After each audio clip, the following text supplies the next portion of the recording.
Hello and welcome. This is rooflemonger.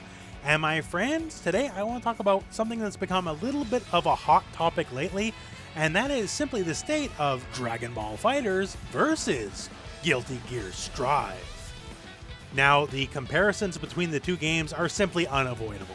Are they the exact same genre of fighting game? No, obviously not. Dragon Ball is a tag game, and Guilty Gear is 1 versus 1. But still, that said, this is both Arc System Works games. Arc System Works makes Dragon Ball FighterZ, and Arc System Works makes the upcoming Guilty Gear Strive. And coming off the heels of the wildly popular open beta for Guilty Gear Strive, and yeah, there was a couple issues tech-wise, and maybe the lobbies aren't amazing, but still, overall, definitely two big thumbs up from just about everyone who played. Coming off that open beta, the comparisons are getting more heated than ever, and some people, honestly, are getting a little bit more heated than ever. So why are the two games now seemingly being thrust against each other in Mortal Kombat? Well, the thing is, the upcoming Guilty Gear Strive has rollback netcode, and world-class rollback netcode at that. And Dragon Ball FighterZ, if you've been around here this ride the whole time, if you've been here from day one Dragon Ball FighterZ to now, and your biggest complaint isn't about the quality of the netplay, well, I don't even know, man. Like, this is definitely the biggest thing holding back Dragon Ball FighterZ, and it's kind of been the whole time through, and especially in the pandemic years. And to make no uncertain bones about it, the netplay in Guilty Gear Strive absolutely 100% kicks the crap out of the netplay in Dragon Ball FighterZ, just to get all the way real about it. And that's what's led to some, people heating up and all that kind of stuff, because some people are just kind of openly stating they're abandoning Dragon Ball FighterZ, and this is a lot of notable names in the community as well, and a lot of people accusing other people of abandoning Dragon Ball FighterZ. So one of the things, one of the through lines, you could say, is Guilty Gear Strive going to kill Dragon Ball FighterZ? And no, of course not. The only thing that could kill Dragon Ball FighterZ is a Dragon Ball FighterZ 2. And help us good Lord in heaven, we all should expect a Dragon Ball FighterZ 2 to have rollback netcode. But the thing is, the quality of the online play is a massive, unavoidable deal. And why these comparisons are starting to happen here. Because it kind of sucks to play Dragon Ball online. Like, unless you live in Asia, your connections are not going to be amazing. Like, even me, I live in Ontario, Canada. I can literally see the state of New York if I step outside and look across the water, right? I'm directly on the border. And I can play people from New York, and it's, unplayable. It sucks. In Guilty Gear Strive, I played people from Russia, and it was pretty dang good. And anywhere closer than Russia was amazing. So when I can play halfway across the planet and is better than playing from someone 10 miles away from me, that says a lot about the quality of the net play. And that's now just one of the biggest issues directly affecting Dragon Ball FighterZ, because when a much more attractive online solution comes from a different game, hey, people are going to jump ship. And yeah, we are on Season 3 of Dragon Ball FighterZ as well. We are into our third year, so Dragon Ball FighterZ, well, I'm not going to say it's long in the tooth, because I don't think it's exactly that. It's certainly established, right? We all know what this game is at this point.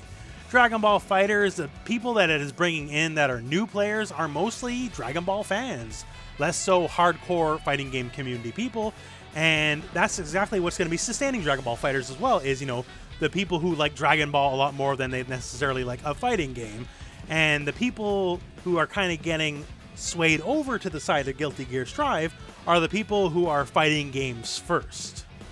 So the question is there going to be a grand exodus from Dragon Ball FighterZ to Guilty Gear Strive? And in some form, yeah, new game versus old game, that's already one factor, right?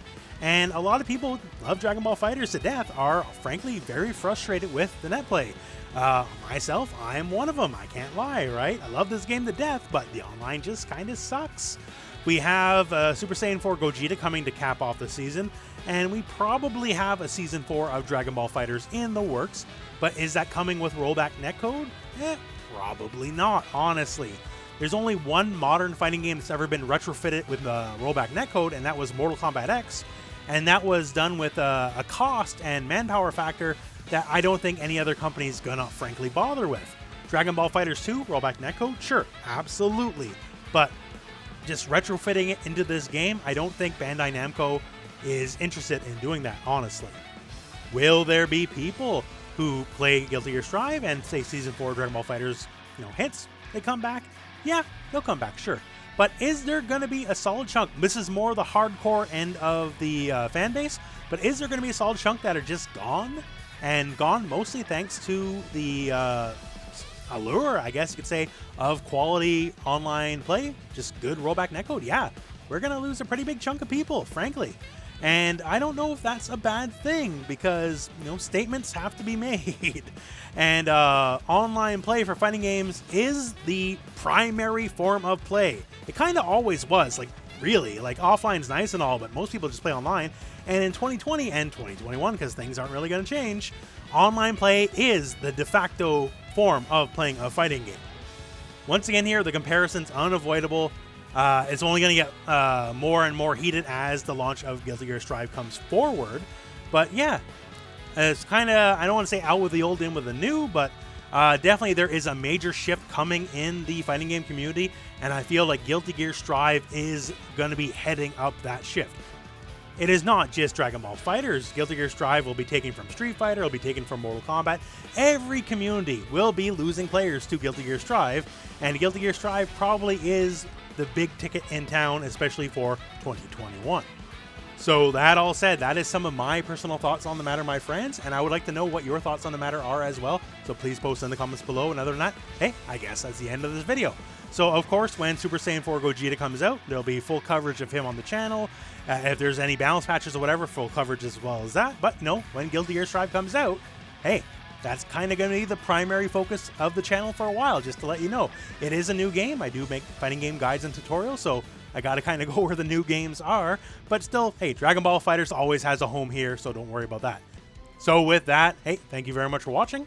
Hope this video has found you well. And hey, go out and play some Dragon Ball FighterZ. And hey, maybe as well, go out and play some Guilty Gear Strive.